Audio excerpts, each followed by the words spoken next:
To be Palestinian, I think it's to exist in such a revolutionary way. Definitely believe that to be Palestinian, there's a revolutionary spirit because we actually actively have to assert our existence. And that's something that Edward Said said. It's such a tiresome, laborious task. And we do that often where we have to assert our existence. I'll tell people I'm Palestinian before I introduce them my name. Hey, this is Shayna, one of the co-hosts of Unpacking the Eerie. And you're listening to a guest episode and roundtable discussion featuring a dear friend of ours, Michlin, and her friends/comrades, Battuul, Vinny, Muhamed, and Firas. Here, we have the gift of listening to our guests talk about Palestine and Palestinian resistance, as well as identity, historical memory, indigeneity, cross-movement solidarity, and so much more. These discussions cover a lot of ground and are rooted in a lot of historical context. So if you're feeling like you want to learn more about a thing that is mentioned, we have a collection of resources available to you in the description. This conversation, which will be published in 2 parts, was recorded in December of 2023. With that in mind, here is the episode. Thank you so much to our guests for giving us the opportunity to host this. Hi everyone! Hello listeners to Unpacking the Eerie. If I don't sound familiar, it's thanks to Shayana and Akshi for giving us this platform in order to have all of you hear us out. By us, I mean me, Battuul, and my fellow friends here that are about to introduce themselves. Hi everybody, my name is Michlin and I'm a social worker and mental health provider. Hi, my name is Firas. I'm a writer and organizer. Hello, my name is Muhamed and I'm a sociology professor. Hello, my name is Vinny. I'm a musician and a law student. Lovely. Thank you, everyone. Today, we're going to be talking a little bit about resistance and being Palestinian and being indigenous. To start us off, we're going to be talking about why we are holding this podcast and what we want our listeners to get out of it. I'm hoping that we give everybody the knowledge, our experiences, history, the tools and resources so that everybody feels ready and prepared to put themselves in the way of the genocide. We have a responsibility and a duty towards people in Palestine and everywhere that there is a genocide happening as people living in the imperial core to stop this and to do whatever we can to get in the way. Thank you, Firas. I also want to ask all of us here today, what does it mean to be indigenous to Palestine? And with that, we can start with Muhamed.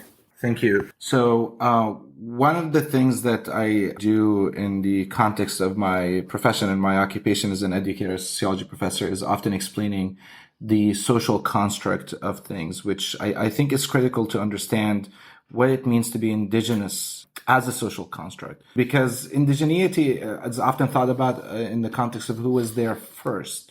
It's often thought about in genetic or scientific terms, but to be indigenous is nothing really more than a social construct. And once we start to understand that bit of information, a lot of things about Palestine will make sense. Mm-hmm. So what does it mean when we say that to be indigenous is a social construct? It simply means there was no such thing as indigeneity before colonization. Mm-hmm. Someone becomes indigenous as a response to colonization.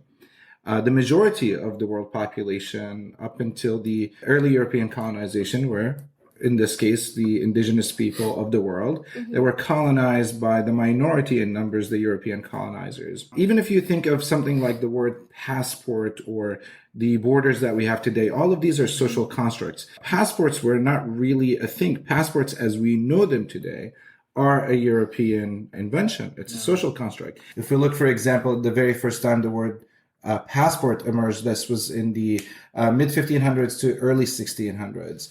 And it was something that was really limited generally to wealthy people and powerful people. And this idea of a passport as we knew it today is really very recent phenomenon. So the system that we have today really emerged after World War I, where the victorious countries like England and France, who already had that kind of system, wanted to make that system much wider, much more global.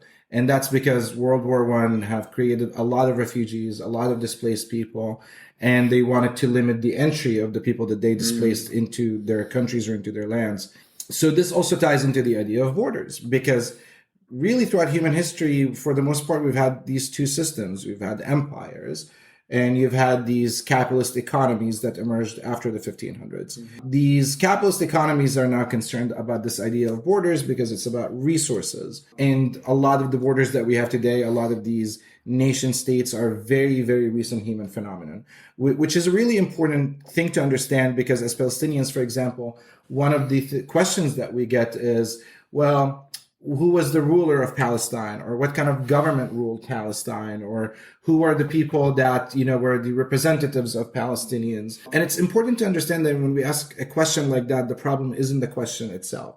Because if the question is who ruled Palestine, or who was the president of Palestine, if Palestine was a real place for people that deny the existence of Palestine, that question in itself is colonial. We don't ask that question about the indigenous people of Turtle Island. We don't say who was the president of Turtle Island. We can understand why that question sounds ridiculous because it's not connected to this idea of nation states and capitalist economies that Europeans introduced through colonization. So to be indigenous is a social construct. These passports are social constructs. These borders are social constructs. They're imposed on us, and we start thinking of them as what we would call in sociology social facts, which means ideas that have so much power that those ideas actually take a life on their own, that we start accepting it and normalizing it, so much so that when someone, there's a lot of self-identified progressives or people that many think of them as progressives in the so-called United States will say things like, well, we're not saying we don't want borders, we just want immigration reform as a progressive suggestion. Yeah. When in reality, it's not. It only affirms the colonial ideas. Yes, a world with no borders is very real, is very possible, is in recent history. And it's not a wild idea, but we're made to believe that this idea that a world can exist without borders is one that is just unrealistic. It's not. And a lot of times it really clicks in the minds of people that actually transition from one nation state to another, a lot of times when they walk across a border, when they see the sudden changes in rules and regulations, something clicks in our minds that this is all just made up, that this is all just a social phenomenon. But to understand why Palestinians are indigenous is to simply understand that they are colonized. A lot of times the question is unfortunately directed towards who was there first. That question is very problematic, and I think it does a disservice to even engage in that question of who was there first, because one, it's colonization and indigeneity is not about who was there first. It is also not about any genetic markers necessarily, although those can, of course, become part of it just because of geographic and spatial differences between people, but that's not necessarily a marker of indigeneity as much as it's the history of colonization.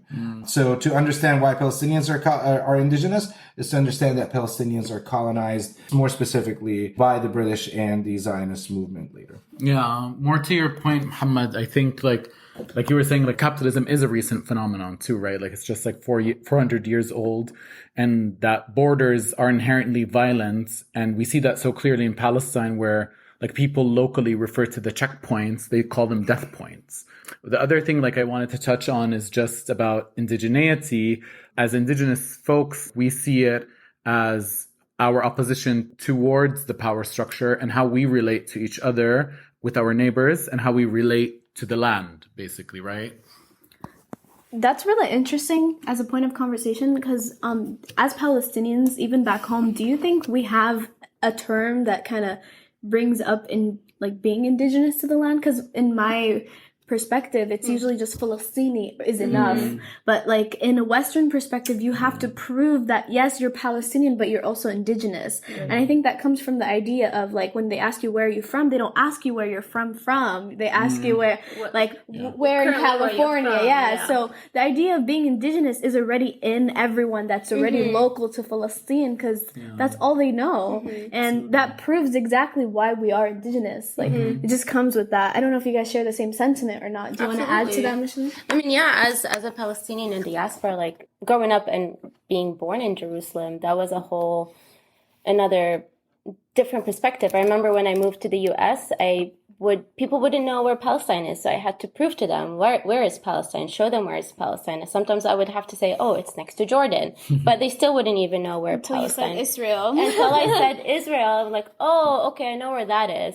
To be Palestinian, I think it's also to exist in such a revolutionary way. Being also Christian Palestinian is something that was very shocking to people because people don't understand that there are different religions in Palestine. It's not one thing. People did not know that Christian Palestinian existed, and they would always be like so shocked. They're like, "Oh, what did they do to you?" I'm like, "What do you mean what they did to me? Like nothing. I lived there. I coexisted." Yeah, it wasn't something so radical. It wasn't something so, mind-blowing to be a Christian Palestinian. But it kind of is, because y'all are like the OG Christians, right? The original Christians. Yeah. I mean, my uncle is a priest. He did his priesthood in Beit Jala in Palestine. He actually got me to meet the Pope.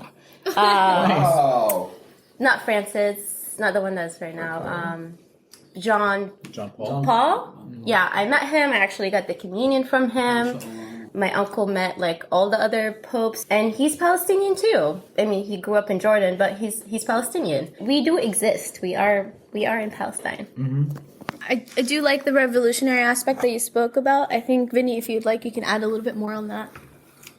Oh yeah, definitely. I would definitely believe that to be Palestinian, there's a revolutionary spirit because we actually actively have to assert our existence. And that's something that Edward Said said. It's such a tiresome, laborious task, and we do that often where we have to assert our existence. I'll tell people I'm Palestinian before I introduce them my name. Like, before I tell them where I'm from, I'm Palestinian. My name's Vinny.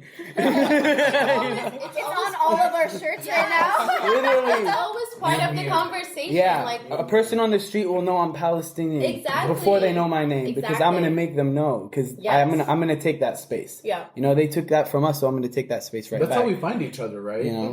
So it is that revolutionary spirit, and then that kind of ties into culture and the idea of even hip hop in the United States. It started from a very revolutionary place. It started from, like, believe it or not, at one point the Bronx in New York looked like Gaza. It was buildings were abandoned, torn apart. These kids were creating spaces of culture and community and joy at such a miserable place. And they're using these abandoned buildings to host these DJ parties and host these places where people can share their poetry, share their ideas, groove, have joy. Why not? Can they not have joy, in a place so miserable? So, and I see that when I see the Ghazans, the Great March of Return, they're literally debke. They're doing debke. It's a traditional Palestinian dance in front of sniper fire, actively doing debke in front of sniper fire. And, the traditions and origins of debke ties into, we could use quote unquote indigeneity, but just AKA the people who were there, So, and it shows how we were there because the debke was actually a process of settling on and building our homes. We'd flatten the earth out. We'd get in a line and we'd stomp the floor. We'd have boards and we'd stomp on the boards to flatten the earth so we can build our homes out of stone on top of that. Just about stone throwing, I always think about it like how we literally take pieces of the ground, of the earth, and then we weaponize it, and like our people use it to throw stones. I mean, back in the day, or still actually, when there are invasions, right? Like stones. I mean, that's another the land is fighting on our side. Yeah, and that's another thing. Like, you see, there's these children in Palestine who are getting arrested for stone throwing. But I mean, those stones, that's the demolished parts of their home. That's their house. That's their property. I could chuck it at you if I want to. That's how I feel about that. And there's definitely a tie between our poetry and the idea how our folklore, our history of resistance, our steadfastness, it's written, it's carved into our poetry, our language, how we speak with one another. It kind of accounts for all of that history. It accounts for that struggle. Absolutely. Thank you, guys. I really do think this is very touching because we do live in the U.S. and most of my life I was raised in between back home and here. And to just hear how we as Palestinians speak of our land and of our homeland is so different and drastic from the people that we coexist with here in the U.S., right? They're so detached from a land. For us, our land is us. Absolutely. We defend it like we would defend our family, because it is our family. It is it's our art. It's it's everything. Exactly. Yeah. So I think that gives a great perspective to all of you guys listening, that when we talk about Palestine, it's like we're talking about someone from our family. It's a family member that we're defending. It's the thing that encompasses all. So thank you. When it comes in regards to being indigenous, what are we being indigenous from? What instigated that? So who would like to go ahead? So like I mentioned earlier, being indigenous is purely a social construct. It's a product of colonization. You don't become indigenous until you're colonized. So with the colonization of Palestine, the world was colonized at one point by the British and the French and other European powers, to the point that the sun did not set on British colonies. They took over the world. They created a lot of indigenous people through that type of colonization. With Palestine, the region known as Palestine, historical Palestine, fell under British occupation, or the British mandate. Now, you can still see the impact of this kind of colonization today. A lot of people, for example, are surprised when I tell them I attended a French Catholic school when I grew up in Jordan, and that I am from a Palestinian family, that I am Palestinian.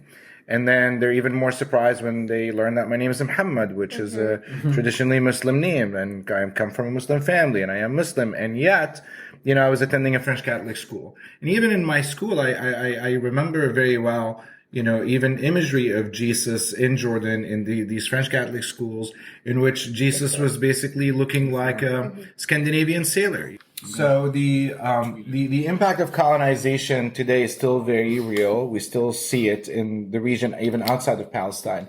So, for example, if you look at some of the geographic regions in North Africa, like Aljazair, Algeria, Tunisia, Tunis, or Maghreb, Morocco, you'll see that a lot of people there still speak French as a second language, and then some will speak English as a third language.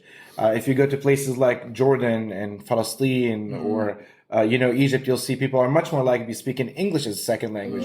And the real difference here, you'll see the connection, is that a lot of parts of North Africa were colonized by the French. Places that were, like Jordan or Egypt or Palestine were colonized by the British. But then a lot of this colonialism was not necessarily in the form of settler colonialism.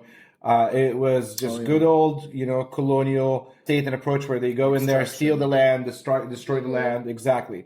But the form of colonialism that we see in Palestine is more of the settler colonialism. And in this case, not necessarily directly by the British, but because the British basically had, let's call them, converging interests with the Zionist movement, which emerged also in Europe in the late 1800s. Under the leadership and the creation of Theodore Herzl, who basically is a very blatant Islamophobe, anti-Palestinian, lots of statements that he made, well-documented, written statements that he created that are very Islamophobic, very Orientalist, very racist. He's also an atheist. And he is an atheist. He was a secularist, yeah. Exactly, but he used Judaism. Yeah. They weaponized it. And I think it's important to acknowledge that Zionism is a secular movement. It's not based on religion. It started on a secular movement. It's like on steroids. And then they used the religion to weaponize it. Just like Manifest Destiny with the colonization of this land. The relevance of religion in this case, in the colonial project, is to the same extent, well, in this case, Judaism is used to the same extent that Manifest Destiny in Christianity was used to rationalize the violence towards the indigenous people. Exactly. So the Zionist project is one that basically collaborated with imperialist powers to create a settler colonial state of the so-called Israel. And in the words of Kwame Ture, who once responded to the claim that Zionism is just a liberation movement for Jewish people, he said that liberation movements do not align themselves with imperial powers, that instead they actually fight imperial powers. Yeah, I mean, like when we think about Sykes-Picot, right, and how a French dude and an English guy took it upon themselves to carve up our part of the world, and the same way the rest of European nations carved up in the scramble for Africa, right? And there's like so many laws that are like just like relics from the era of the British occupation of Palestine, which paved the way for the Zionist colonialism, settler colonialism of Palestine, like the administrative detention, for example, where like even children are held detained indefinitely, no charges, no trial. A person does not even know why are they in jail, when will they get out, and they're just they're just khalas, lost in the system forever, basically. I definitely understand that Palestinian resistance takes a course within every Palestinian family. I don't think any one of us can say that they don't have any family member or 100%. Someone they know that wasn't in the prisons in Israel or detained under the Israeli government. I know at least my family has had a few people in the past years, even children. We recently had one of my dad's cousin released like last month, right before everything in Gaza happened. 2 months ago now, ya Allah. Again, I remember when I was in Palestine, when I was younger, we would all me and my little cousins would stand by the windows when the Israeli soldiers would come in, and we'd start shouting. I forgot what the word was. I don't know if you guys remember what they would shout when they would come in, but it's like boo boo Yahud itla'u barra, something like that. But so the revolution is within everyone in Palestine because it's your reality. Every day you have to fight for your watan. And I know that like a lot of us here probably have had people from our own families in resistance. My grandfather, fought with Izzuddin Qassam and against the British colonialism, basically. Like, and it's a necessity. Like, resistance is existence, basically. Yeah, absolutely. And my great grandfather as well. We're actively fighting for our dignity and actively fighting for our self-determination this entire time. Quite frankly, if the Buddhists had taken over our land, we would be actively fighting against those who are taking up the name of the Buddhists. So that's the idea. It's like we are a people who are fighting to exist on the land that we belong to. It's really not that complicated. We could get into different things like there was general strikes way before the Zionists came over to weaken the British's economy, to weaken them.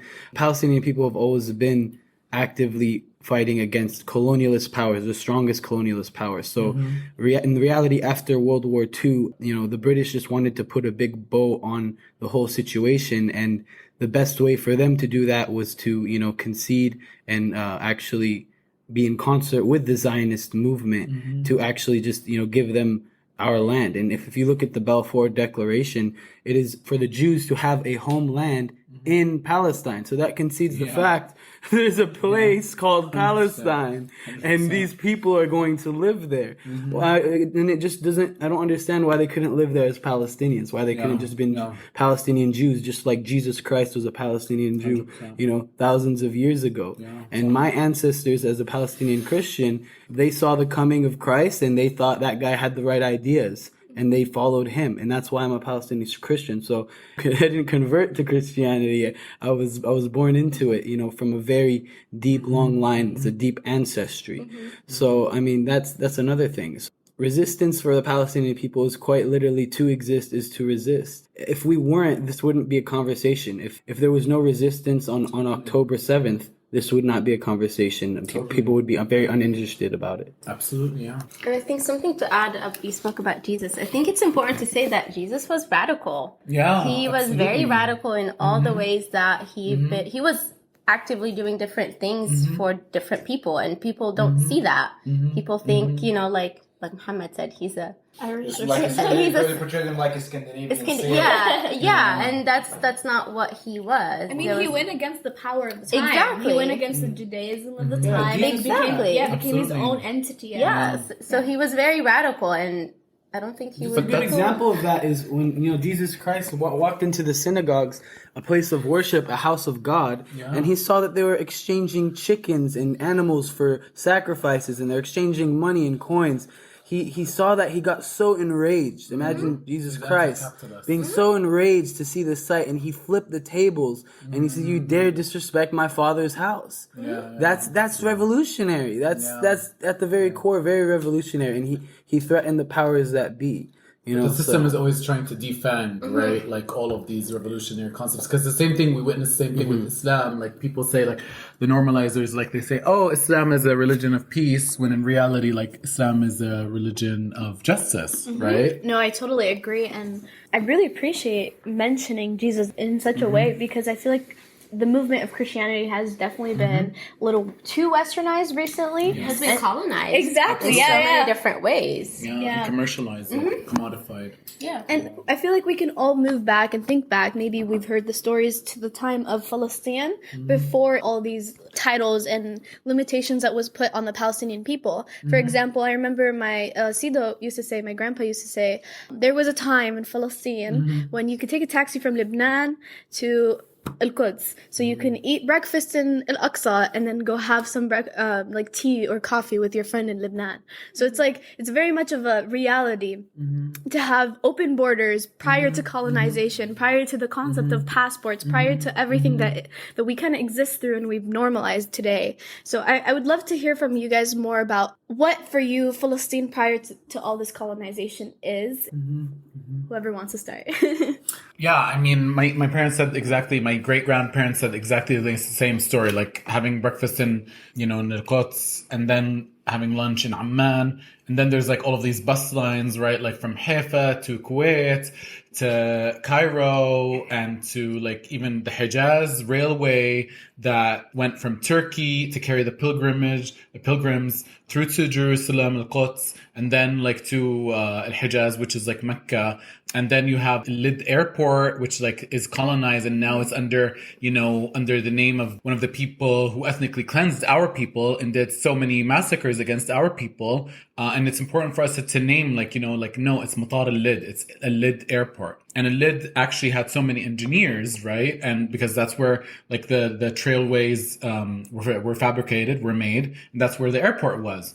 But one thing, like, also I want to, just because, like, you were touching on it, like, the barter, basically, like, oh, yeah, before, what Vinny was saying earlier, I heard the story about how, the Jaffa oranges were so delicious and so popular around the world that products like cars even were bartered in exchange for boxes of the Jaffa oranges. Our currency was actually the fruits of our labor and the fruits of our land. But now all of that is going towards dispossessing our own people and manufacturing all of these weapons that go and kill our own people, using our fruits of labor and extracting our resources to make guns that are aimed at us.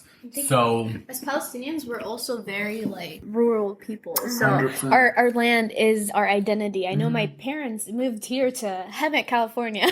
Yeah. So if any of you guys hearing this know what Hemet is, it's nothing.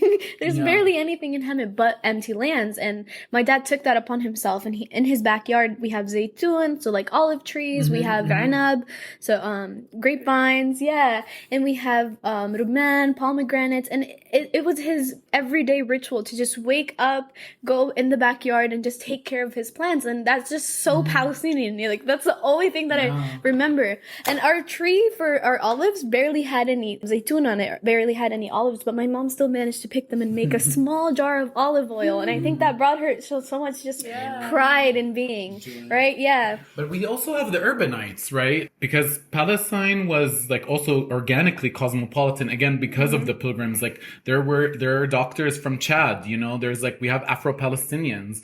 We have people who came from Iraq, people who came from Turkmenistan, people who came even from Europe, right? And the Druze, so many also religions like the Baha'in that today have the gardens in Haifa, they were actually before the colonization. Of course, like the politics of divide and conquer, which again is a British relic that Zionists exploit today to separate us and to divide us, where they, create a model minority. And I'm sure this sounds familiar to, audiences in the US, where they play up all of this respectability. So they play up a model minority that is collaborating and actively aiding and abetting the colonization at the expense of the rest of the indigenous folks.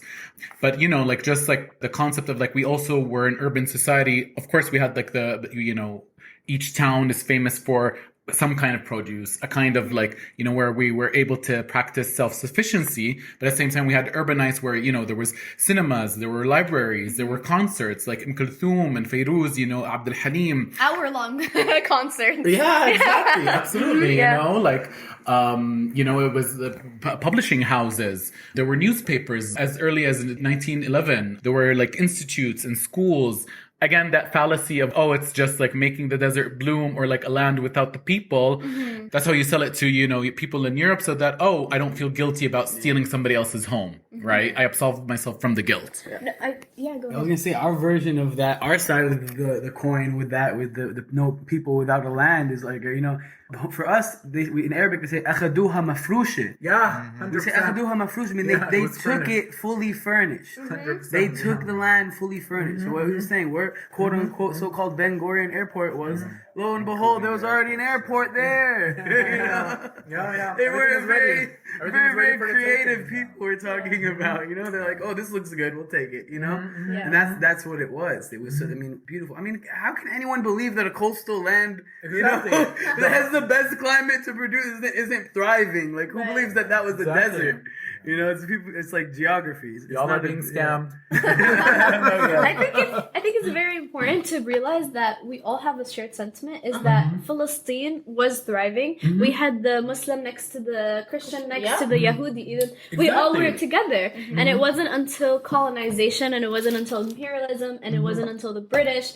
So many factors that changed us and made the fighters that we had to be. It's not something that we particularly choose to be on one day, but exactly, it's our survival mode. We need, in order to exist as Palestinians, we had to fight against this occupying power. And I think it's also important to kind of start seeing the parallels with all other colonization that took place, especially settler colonialism that's still ongoing in places like the so-called United States, so-called Australia, Canada, etc. We see the very same patterns. Even if we look at something, for example, like the British colonization of India, you will see that the British, for example, did end up actually recruiting and using Indians to fight against their own people with the British. We kind of see the same patterns here. And we see the same patterns in Palestine, where we see, the Palestinian Authority that's basically a tool for the occupation. Authority. It's basically people that look like other Palestinian, people that speak like other Palestinian, people that live in Palestine. But the Palestinian Authority has become a way for the colonizer to use the indigenous population to work against their own. So it's important to also understand the role of colonization in creating this kind of psychological, internalized colonization of the indigenous people, where they start accepting, in some instances, working against their own people with the occupation. And I think that's something we need to address as well. But going back to another point that Firas mentioned earlier, relevant to the ease of movement, I know my dad and my grandfather, Allah yarhamhum, they lived in Jerusalem, but they had an apparel shop, a small apparel shop in downtown Amman. Oh, wow. So you could literally just commute back and forth. From Al-Quds to West From al-Balad Al-Quds to Amman. al-Urdun. And I remember last year when I went to Palestine, I was literally looking at Jordan across the border. I could see Jordan. And I had not seen my nieces in years. And all I could think to myself is how I just could not go see my nieces, because now these borders, these colonial borders that didn't exist at one point, not in the distant past, were stopping me from seeing my nieces, even though I could literally see the lights of cities in Jordan. And I knew if, there were no borders, I'd be there in about 45 minutes or less. I couldn't, and it stopped me from literally seeing my family because of that. Because I understood the complexity of leaving through El Jisr, which is basically the border crossing that we have right now between, there are multiple ones, but any of them would be at least a day kind of trip. And sometimes you might not be able to make it. You'll go there for the whole day. And they close You'll it wait, certain days. and they close it. And sometimes you'll just wait all day long, and then they you tell don't you to go process back. you, and then you just have to go back. At a time where literally my dad could just go back and forth in the same day multiple times. These are all just colonial inventions. So what was life like before colonization in Palestine, at least in the context of mobility? It was fluid, because even when we think of pre-colonial history it doesn't have to be just Palestine, quote unquote, borders of empires, really more like frontiers, where these structures that were built to, for example, were more to protect from invaders, not to protect from people coming in or reduce their mobility around, the land. That's very important, because I feel like a lot of people, when they talk about land pre to what we know now, even with Native Americans, they were called Indians because Christopher Columbus thought he discovered India. Yeah. And the same concept of already furnished, it was already furnished for them. 100%. Thanksgiving just passed by, but the reason why Thanksgiving is celebrated is because the Pilgrims came to a land that already was established, a land that had food already set for them, and they claimed it as their own. So I feel like a lot of the struggles that we go through as Palestinians and the support that we get is usually from other indigenous people, other people that know the struggle and know what it means to defend the land.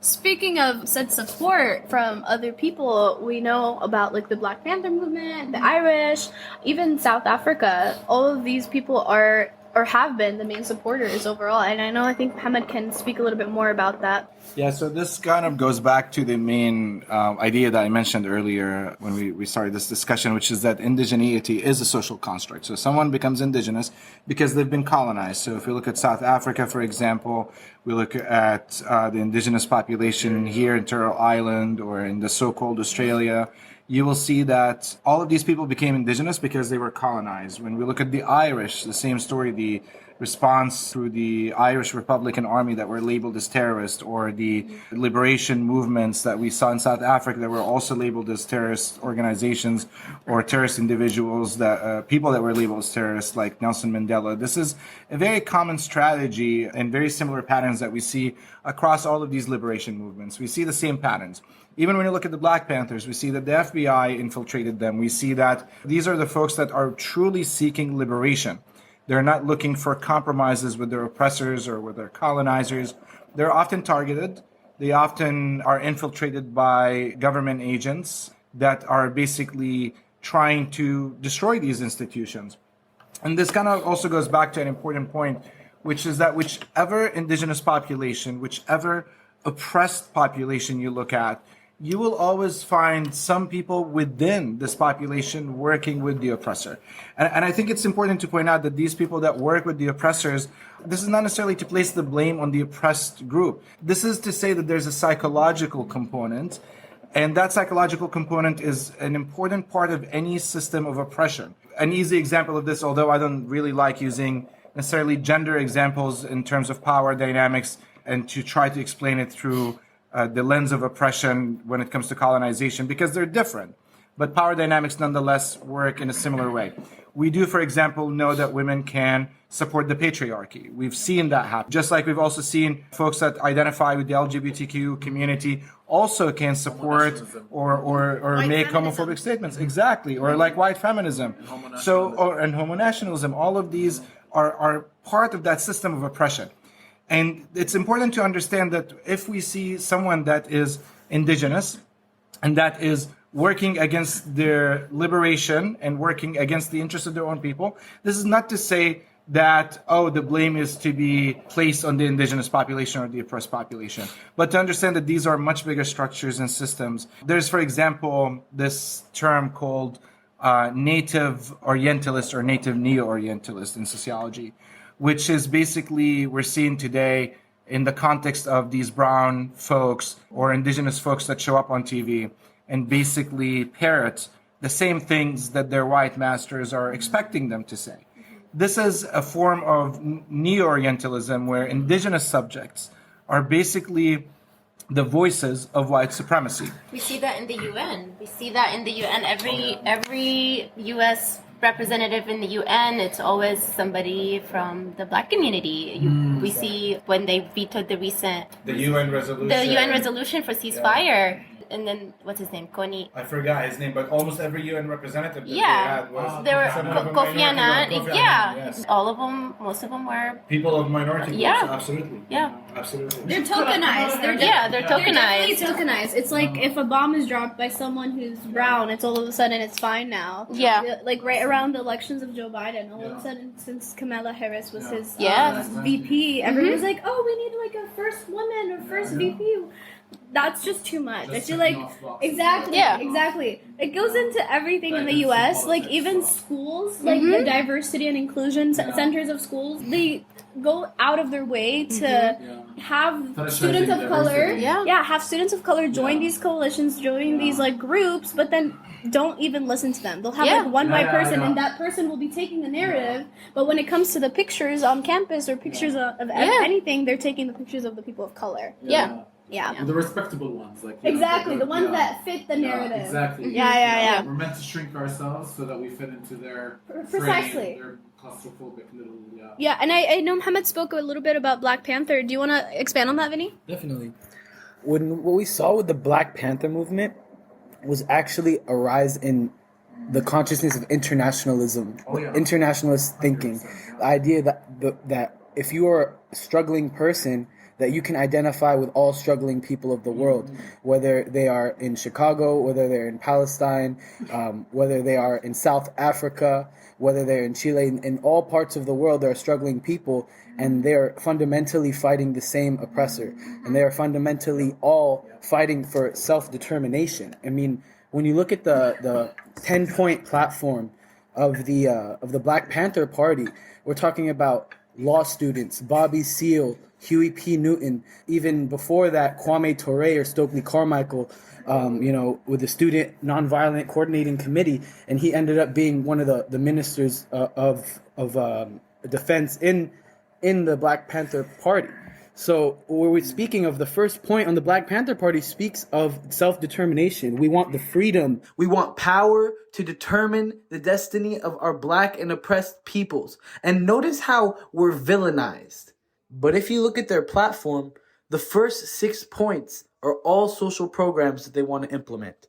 I mean, we're talking full employment for our people. We want an end of the robbery by capitalism of our oppressed communities. The idea of that the wealth and the resources, we talk about brain drain all the time. The idea that they're taking our, Black culture is just hijacked and put on a pedestal and sold, and they don't, they're stripped of their actual ownership, and that's what they were fighting. Decent housing, decent homes, decent education for our children. That's point 5. We want completely free healthcare for all Black and oppressed people. But all Black and oppressed people. Yeah. But what are the Zionist regime doing in Gaza right now? Aren't they bombing hospitals? They're bombing hospitals, not schools. UN chartered schools. Isn't it kind of the same thing manifesting? Yeah, and you see, you're stripped of all of these fundamental rights, and it gets you to the 7th point of the platform. It wasn't until the 7th point of the 10-point platform where they mentioned armed resistance. But it's not armed resistance for armed resistance sake. It literally says, we want an immediate end to the police brutality, murder of Black people, other people of color, all oppressed people inside the United States. So under those pretexts, under that is when we are, and they knew the law, they studied the law, their students, they say, okay, we can police the police. We are allowed to stand within 10 feet. They're genius. They combined the Second Amendment right with their ability to observe the police. I could carry my rifle, and I could stand 10 feet away from the situation, and I could watch what happens. And if I see you beating on my brother, I could act on that. Vinny, who knows the oppressor the best? The oppressed. We know our oppressors better than anybody else. So they took that 7th point of the 10-point platform of community organization, of actual social programs, food programs. They had square meals, breakfast, lunch, and dinner, groceries for the community. That's what was the big thing. It wasn't until they had to use their force, like we're witnessing in the Blad, like we're witnessing back home in Palestine, on when the oppressed people use their force. When we're quiet and we're dying softly, it's not a problem. But when we use our force, that's when it becomes an issue for them. And we really witnessed this, the unification between the Black African struggle and the Palestinian movement. Huey P. Newton, in his youth, he went to Lebanon. He met with Yasser Arafat, love him or hate him. He met with Palestinian leadership at the time because he, as a law student, understood that he was a part of a greater struggle, a greater movement. And he was connecting with leaders of the Palestinian Liberation Organization movement. The Palestinian Liberation Organization movement who fed with actual real arms, with actual real support, fed the African liberation movement in South Africa. And this was, Nelson Mandela was an ardent supporter and defender of Palestine. he knew that what they did for him and his movement. So the enemy's tactic, when I say the enemy, their tactic has always been to divide and conquer. So it's so natural that our success is our victory is based on unification and liberation. We unify and we liberate one another.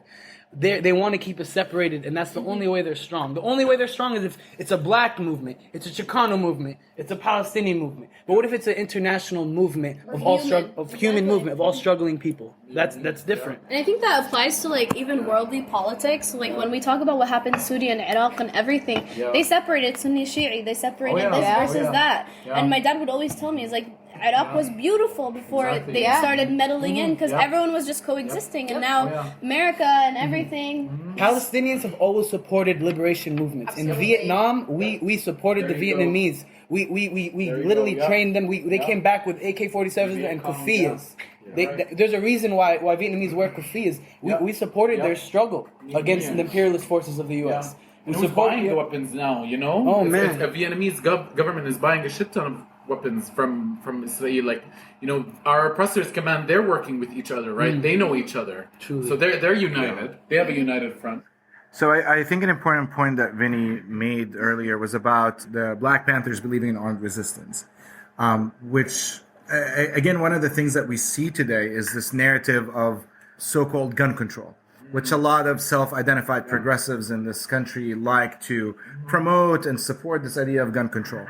I think what a lot of people don't realize is that this is really just part of the liberal politics that we have in this country, because the reality of it is that it's not about gun control. It's about gun control for black and brown people. The controlled access is largely towards people that have a record, they're formerly incarcerated, people that might live in poor neighborhoods. When you even just take for the example of people that have a record of formerly incarcerated and limit their access to guns. For a lot of people, this might seem like, oh, this sounds like a great idea, we should do that.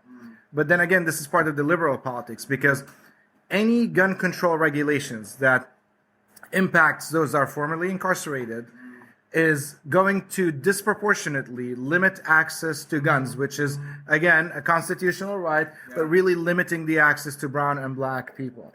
So this narrative of gun control and liberal politics is really at the core of a lot of the dangers that we run into in any settler colony, because these liberal politics are really intended to come across as progressive, to try to recruit brown and black and indigenous people, when in reality, as Malcolm X described it best, that liberals are like foxes and the people in the right, Republicans, are more like wolves, where wolves are going to show you their teeth and they're going to tell you they're out here to eat you. Foxes are going to pretend to be your friend, and then they're still going to have their meals. So the foxes are going to be a lot more successful in getting their meal than the wolf, because at least, you know, the wolf is there, you know, with the intent of eating you, of harming you. And you know, and you're aware. And you know it, exactly. But the fox is going to trick you, going to pretend to be your friend, and they're going to have their meal. And that's exactly what liberals do. And that's why liberalism is extremely dangerous, because it hides itself, and it does it very effectively. Malcolm was one of those people who he would just cut through the rhetoric, you know, he would just slice through it like butter, you know. He knew where he stood on things. You couldn't. They tried to call him. They would say, "Oh, tell us more about your cult or whatever." They would pose that question to him, and he would come to them with poise, with direct analysis, and that was a threat. He exposed liberals and what liberal ideology does. He, like Battuul said, he cut through the bullshit. And that's why it's important that people start detecting this liberal nonsense when they hear it. Because this narrative of gun control is harmful. And it is anti every liberation movement, meaningful liberation movement we've seen.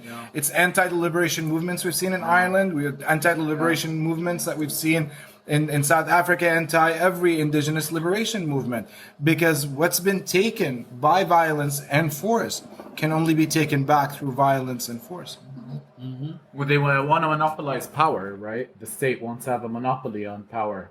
I think the worst form of offense is usually stemming from microaggressions, if anything, because it will be the people that think they're doing like God's work. They're like smiling at you with the biggest smile. They're like, "Where are you from?" I'm like, California. Like, no, from. So, like, I can ask that question to any brown person, that's fine. Brown Yeah. people, we can say that. Oh, But yeah, when a white 100%. person or someone who's, like, a little more privileged, they come up to you, they, like, see you as more exotic and see you as more that, they become microaggressing you, that's exactly how I feel liberalism is. Yeah. They, like, Oh, yeah. try to use us in order to, like, Yeah. It's do like their cause. when you do tell them where you're from, and you say, "Oh, I'm Palestinian," and they're like, Oh, yeah. "Oh, how's your Yeah. family out there? Are they good? Are they good? Oh, Are they in Gaza? Are they in Gaza? Are your family in Gaza?" Oh. It's absolutely Palestine abhorrent. is Palestine. Yeah. Palestine is Jaffa also, Haifa, like Akka. It's not just Gaza. And that pains me. I just It's wish not just that's like not that. our history. Yeah. That's not our legacy. That's not our dignity.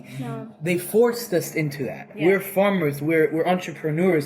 They forced us to pick up a rifle and defend our land. We didn't want that. Yeah. And speaking of not wanting that, our land was always something that we took pride in.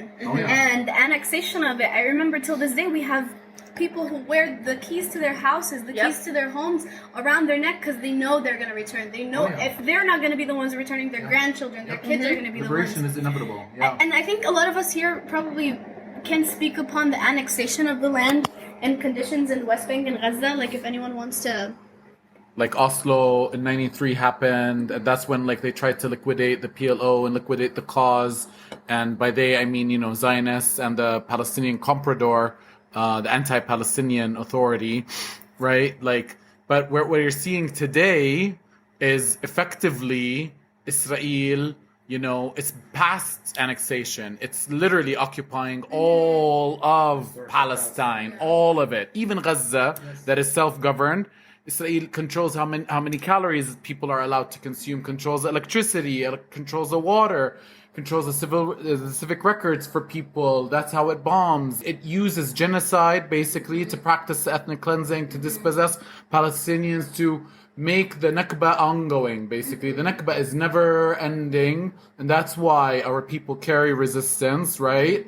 To as a modes of survival, literally surviving against this war machine, all of empire conspiring against, a tiny lot of land with 7 million people. Resilient people. صح؟ Yeah. But that's how effectively today, all of the West Bank is Area C, right? I mean, how they took Musafir.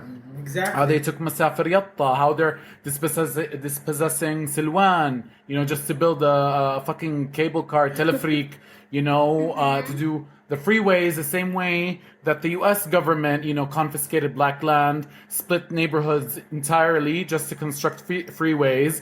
I mean, it's just... when we talked about the separation or the separation wall, or when we talk about how they, divide and conquer, they make people think that Gaza, it's its own country, different than West Bank, and the West Bank and Gaza are in Palestine. They're both part of Palestine. It's all Palestine. And then, they separated people from their lands with the separation wall. They tried to divide and conquer, and then they keep inching and taking in more of our land. And they keep annexing it. Yeah, my experience when returning to the West Bank in both 2011 and 2019, to give everyone just a very grounding idea. Have you ever been to, a wilderness wildlife park, or you go out camping, and as you're hiking or whatever, you actually see a sign that says, "Beware, mountain lions, your life may be in danger." You will see the same sign driving by different parts. Firas was mentioning Area C. It will say, Area C. This area is forbidden for Israeli citizens. Your life is in danger.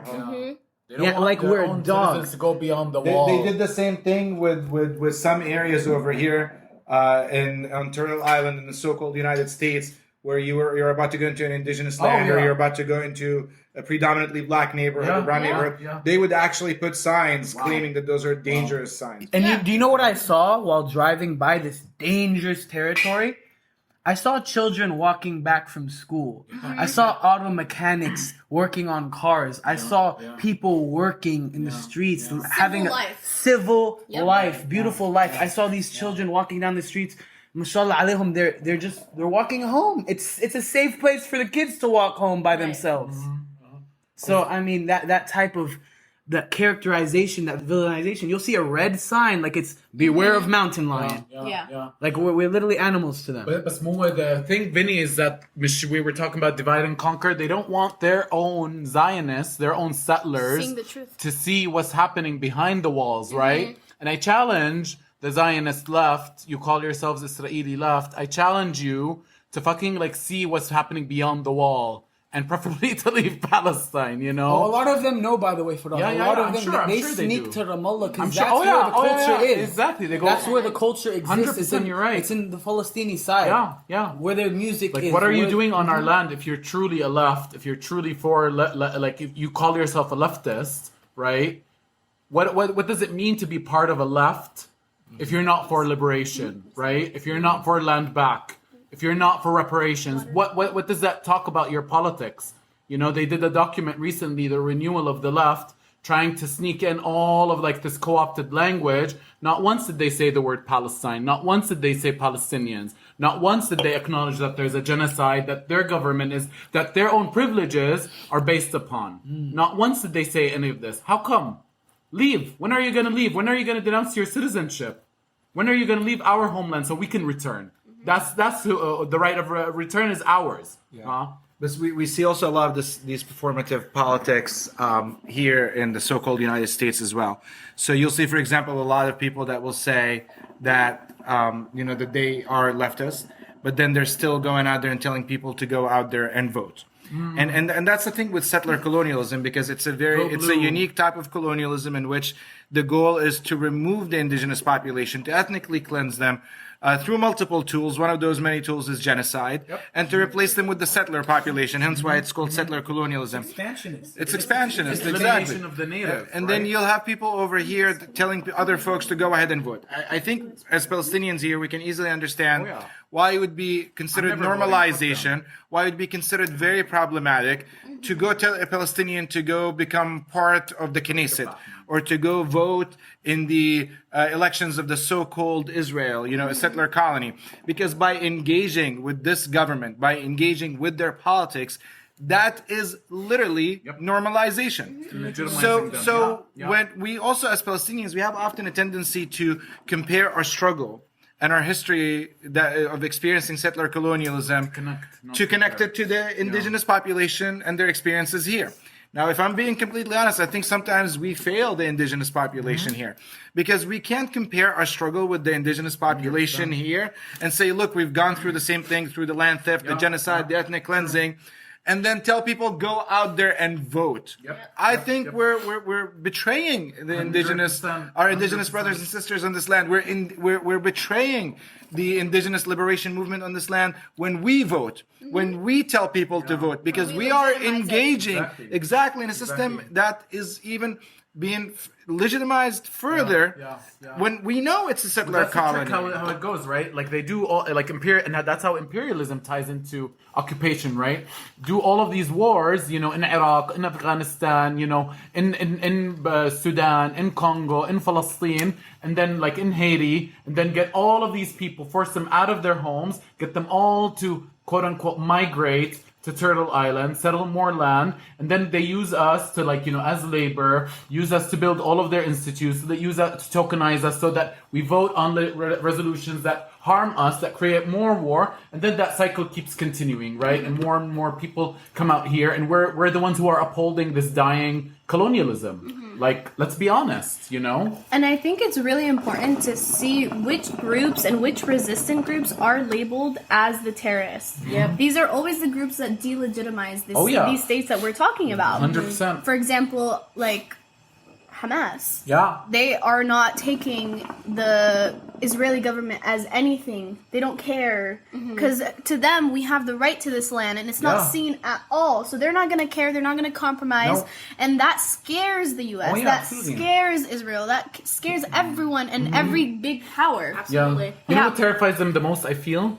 Two things. One is that the compass is within. The compass they send, they have no other thing that's guiding them. Like, for here in the U.S., it's money. Money takes and goes. It takes you anywhere. But with them, it's a cause that they're really trying to do without. And the other thing is sacrifice, right? Like that concept is just the West is like oblivious to what it means to sacrifice. Or martyrdom. You don't, Yeah.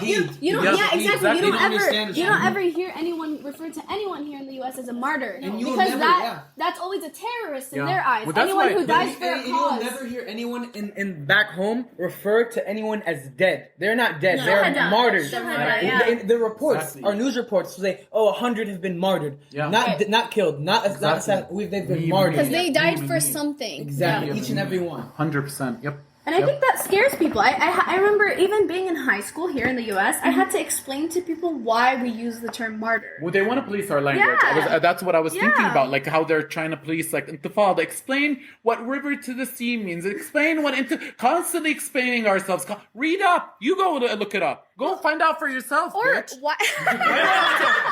Why do I have to constantly explain my cause, my existence, my history? Go learn. Yeah. Go learn. Educate yourself. But not even that. We have to constantly police ourselves. But like even on Twitter, the fucking U.S. president last year, Oh, yeah. or like Liar in fucking Trump, he would fucking tweet things, and we're like, oh, that's normal. Yeah. But now a Palestinian tweets one thing about anything, literally, like they could say free Palestine. Or long live the resistance. Exactly, and then they could be you're fired Yeah. and like Twitter account revoked, everything. But you Yep. have the fucking president of Yeah. the U.S. saying random ass shit on Twitter. But on why are they random bombing? night. Why are they bombing Gaza now? Like 75 days in of the recording this 75 days and counting into the genocide, just to make an example of people who dared to jump over the wall, right, on October 7th. That's literally what happened.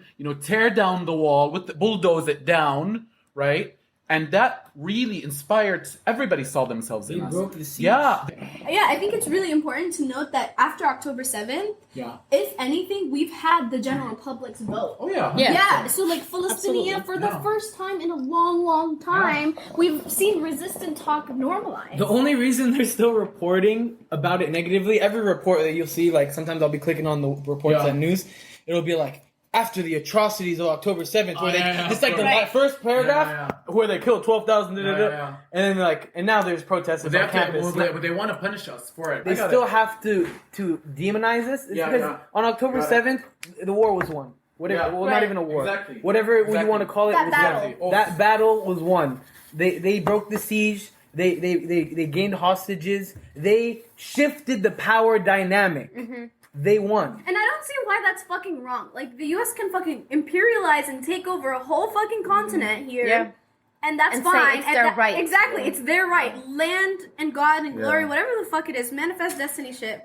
But when people indigenous to a land try to defend themselves, all of a sudden, how dare they? And here we are now. We have brothers and sisters who are opening up their platform for us, and people are willing to listen. It shows the people want to know.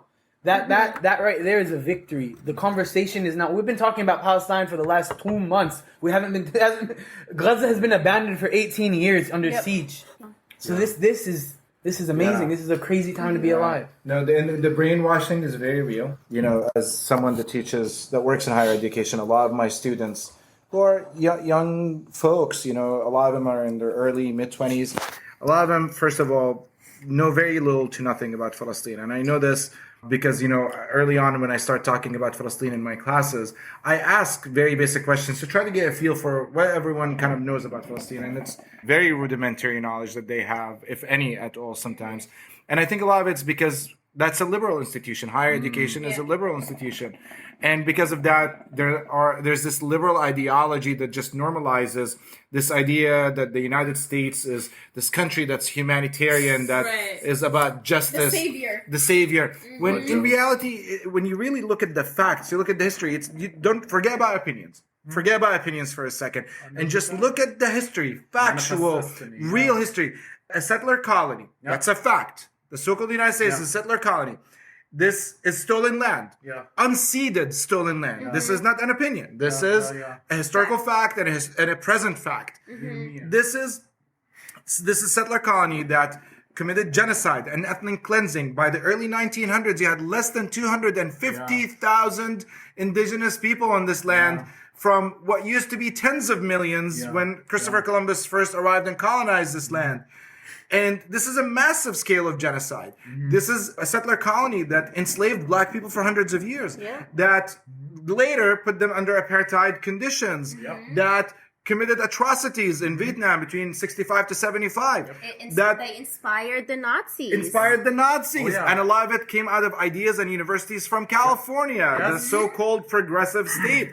This is a country that put Japanese Americans in internment camps. This, among so many atrocities, killed over 1 million forced labor of Chinese folks. Killed over 1 million Iraqis in the last 20 years. This is not... If there's a terrorist, it's the so-called United States. That's the real terrorist. They have a monopoly on violence, which means that's the thing. If they have the monopoly on violence, it's not terrorism for them to exercise it. It's only when the minorities exercise that same violence then it becomes an issue. Well, they use technology. They use technology for their war. Exactly. And like there's education. They do press releases. That's the difference, right? Like they have a spokesperson who goes on TV and talks to the press and lies about it. So just because we're wearing suits, it's more. They actually say that we're actually gonna have an operation and bomb Syria today. They announce their mission and then they go out and do it. They make it like a video game. Exactly. Like thank you guys.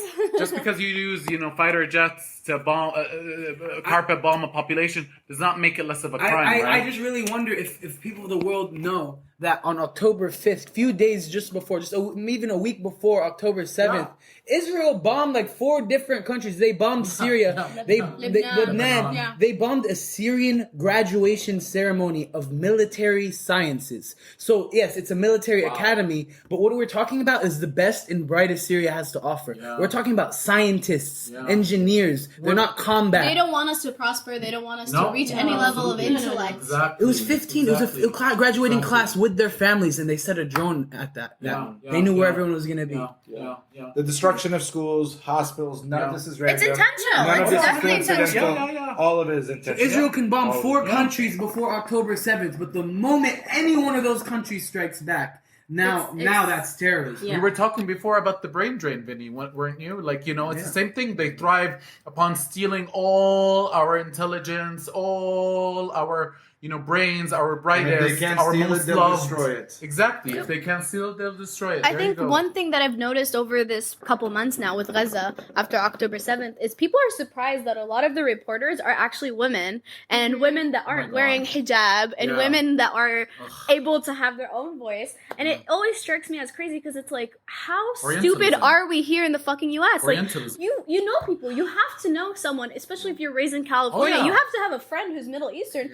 You really carry these ideas. And not just California, Michigan, Florida, we're all over the place. Chicago. Texas, wherever we're literally everywhere. And it blows my mind that a lot of people don't even know about Layla Khalid and don't know about any women resistors or any sort of resistance that comes from being a woman. And they don't see that as anything that's used within our own countries, because that's the true power. And Layla Khalid isn't she labeled as a terrorist? She is. She's in exile. I remember She I never think killed anybody though, right? No, she didn't. I remember a couple years ago, I think she had a talk on YouTube live, and They the canceled Zionists canceled it because they were like, "Oh, she's a terrorist. She's a terrorist." With UC San Francisco, I think so. Yeah, Cal State San Francisco or something. And they shut it down within 10-15 minutes. They just shut down. Even right now in the current movement, the young women are leading the movement.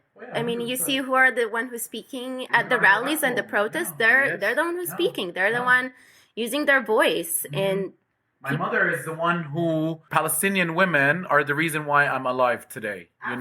Palestinian women are the reason. Resistance. Exactly, are the reason why who I am today. Who made me? They're Palestinian women. That fighter, that spirit, they're the ones who nurtured it. Palestinian women, my family, my friends. Yeah, they preserve our culture, and I always say it every time. I can't create more Palestinians. They create Palestinians. Exactly. And they create our culture. They teach our children our language. Within our food, within our culture, within everything, The reason, people, mashallah, how are you so kind? That's my mom. That's my dad. That's we call it ihtiram. We call it akhlaq. We have respect, integrity, dignity. They give life. Yeah. We're raised by a village. Exactly, I think I remember. Exactly. Raised by. Allah. Bringing back the Fallahi spirit. Yeah. I always said that. I have a mom and dad, but I have more than a mom and dad, because my aunt is my mom. My uncle is my dad. My cousins are my siblings. We're a communal being. That's why I want to live in Gaza. That's why, because Gaza has the tightest community in the world. Do you see? I know elsewhere, wherever there's hardship and war, The same thing, like in Yemen, I'm sure it's the same dynamics. You know, what I see the most clearly is my own. You'll see on the news. You'll see on the news. They'll say, "قتلوا عائلتي, قتلوا عائلتي. They killed my family. They killed my. خلاص شهدوا. They're martyrs. Where are your family? Where are your family, Habibi? Where are your family?" Immediately, you have doctors who are pulling children from the rubble. Their families are gone.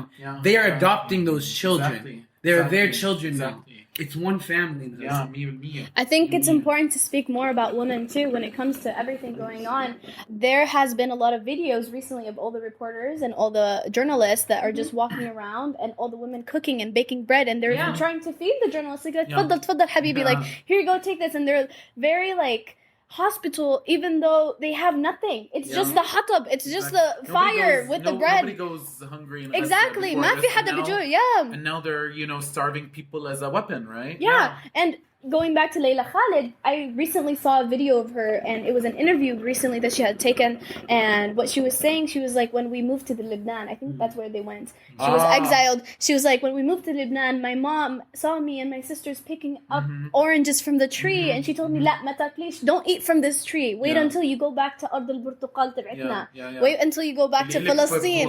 بالضبط. خليك على ما ترجع فلسطين. And she was like, after she mentioned that, she was like, my mom is my greatest inspiration. Right when I was flying out above Palestine, I was seeing, she was like, it was a crazy feeling to see all of my land. And that truly gave me goosebumps. Like when I watched it, I remember, like, I was like, wow, this is true resistance right here. 100%. Like these people, But I just want to say something, Battuul, just because you brought it up, like, hating the hatred of women. Like when I first got here, that's what I felt. Yeah. This is a culture that hates women. Absolutely. And we have to remember that with colonizers, when we're talking about colonizers, every accusation is a confession, basically. And they want to project all of the things that they don't want to deal with, that they don't want to see in themselves. They want to project it onto us, right?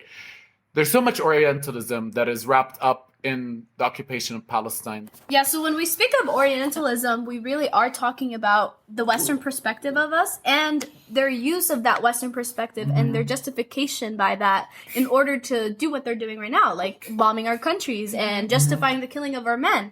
And what I really love about what's coming out of Gaza right now is basically normalizing Arab men. And as radical as that sounds, but Arab men were seen as this like evil being that suppresses and oppresses these women and oppresses a whole, like they can't say anything.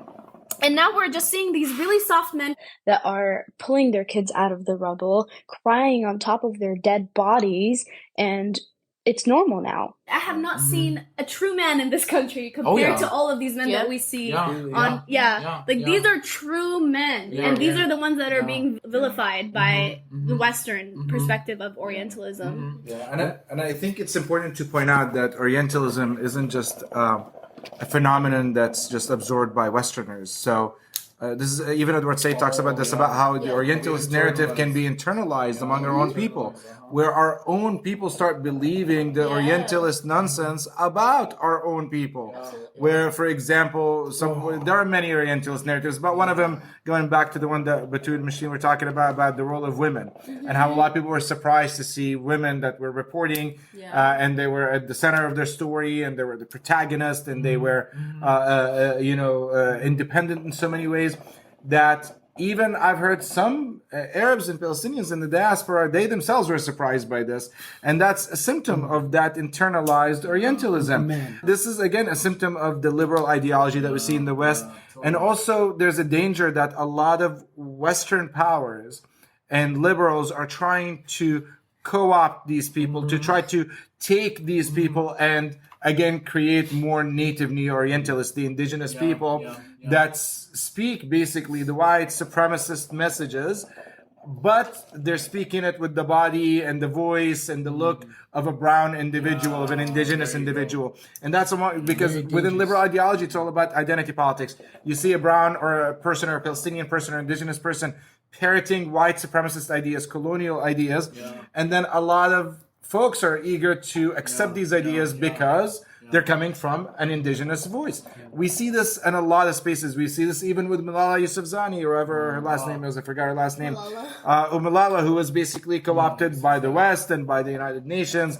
And, they used her as a tool to basically argue, look at these evil brown men. Now we're gonna bomb the crap out of them, right? And then in the process of doing so, bombing the crap out of these brown men and brown women and brown children. Yeah. I think it's crazy because I remember even myself when I was younger, when I first moved here, I had a little bit of a oopsie phase. That's what I'm gonna call it right now. But I remember making a post on Facebook after my dad pissed me off, and I was like, "Oh my God, I hate being Arab." And this is being raw as hell. But I remember my uncle, Allah yarhamu, he just passed away recently. He texted me, and my uncle left back home when he was 14. You guys. Oof. So he was really young. But he texted me after he saw that message. He's like, "Battuul?" He's like, "What are you saying? This man has been here for more than all of his life, only 14 years out of here, and he was in his 40s. He's like, Battuul, what are you saying? He's like, why are you not proud to be? He's like, you've been in this country for a year, and they've already convinced you that you're not. He's like, it's not the Arab, it's the confliction of the culture, and I think that's when it really hit me. I was like, this is very radical. I was like, I'm really being taught something great right now. How beautiful our elders, our elders are. Like, if anybody, our elders gave us so much, and our ancestors, they left us with a beautiful, beautiful inheritance called the Tawabit that I love talking about just because I feel like, it's almost like they had the foresight. Like they saw all this coming. They saw like, oh, there's going to be some dark days for our children, and I want to protect them, and I want to protect this land, and I want, to protect our right of return. And they came up with these, points that we must uphold, that we must protect and defend. That is the blueprint to we don't have to reinvent the wheel. And I feel like right? when we were a bit younger, or at least me, I used to think of it as something funny. I used to be like, oh my God, Baba, like you're doing the most right now. But the more I was the same. When I moved to the U.S., it didn't take, I don't know, maybe in high school. I moved here when I was in mid seventh grade, and then probably when I was a freshman, I remember saying the same stuff because I would get in fights with my dad, and because he wouldn't let me go out or hang out with somebody or even spend the night or sleep over. I mean, now I understand. I would never allow any our kids to sleep over at somebody else's house. Not in this country. No. So knowing as I got older, I really understood where my parents were coming from. The context. Context absolutely. matters. And I had to unlearn what I learned when I moved to the U.S. And that's why Zionists say the elders will die, and then the young will forget, and it's not true.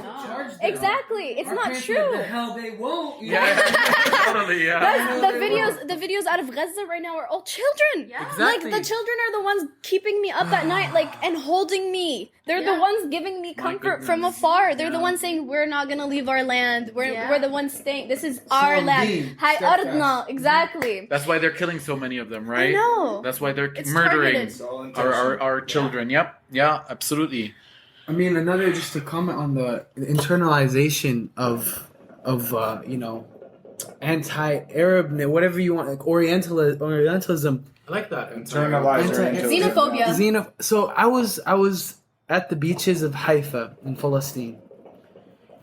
My hair standing up already. It's the most beautiful place.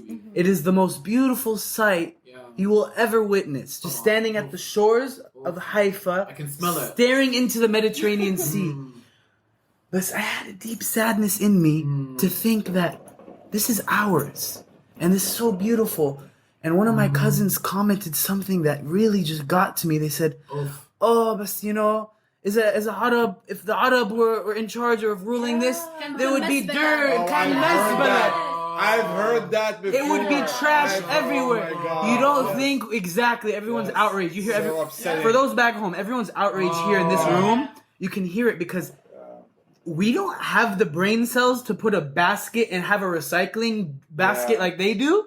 We can't take care of ourselves. We're taught to love our occupiers so much. We have a resistance that dug tunnels underneath them. You don't think we can do We recycle bins? we can't clean our beaches? Yeah, my family back home have said that to me so I've many heard that from times, my and I'm cousins. just like, what do you mean? Like, of If course they we would can, let us we're gonna live. take care of this. Yeah. I think survival is the first suit right now. But I it's mean, not.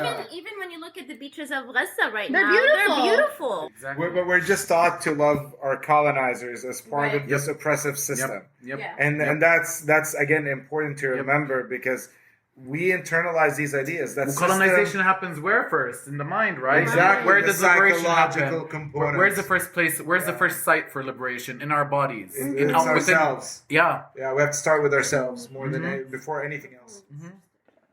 Okay, hi, this is Shayna again. Thanks so much for listening to part 1 of this 2-part roundtable discussion. The next episode will be learning more about the conditions and the history of the West Bank. You'll be hearing more about the brutality of Israel's occupation, but also the spotlight will be on the people's movements to resist it. Stay tuned for part 2, dropping next week.